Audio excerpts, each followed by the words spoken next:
Quotes from John Abbott. From the Kindle, Deep Christian Quotes and Bible Verses. First quote. A very scrupulous observance of truth should be one of the prominent fruits of piety. To some it may seem that this is almost a needless direction.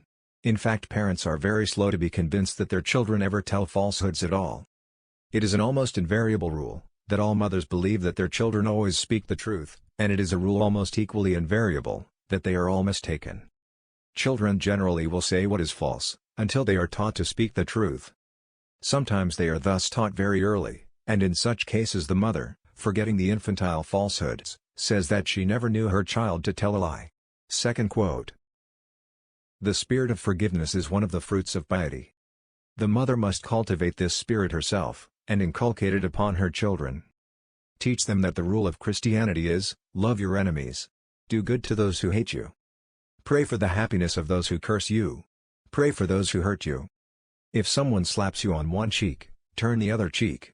If someone demands your coat, offer your shirt also.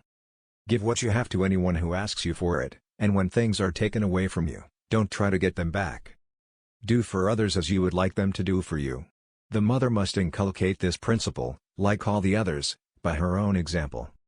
And next to her own example, the narration of instances of a forgiving spirit will have a greater influence upon children, than any general precepts or exhortations. Third quote. Teach your children thus in every way to cultivate a forgiving spirit. Tell them that this is the spirit of the Bible, the spirit of Christ. No one who has any other spirit can safely offer the prayer, "Forgive us our sins, just as we have forgiven those who have sinned against us." Fourth quote.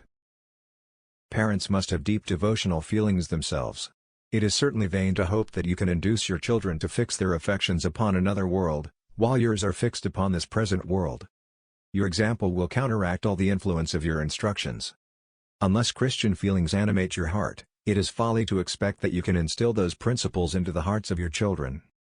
They will imitate your example. They confide in your guidance. That little child which God has given you, and which is so happy in your affection, feels safe in cherishing those feelings which it sees you are cherishing. And, mother, can you look upon your confiding child and witness all her fond endearments and warm embraces, and not feel remorse in the consciousness that your example is leading her away from God, and consigning her to ceaseless sorrow? Thanks.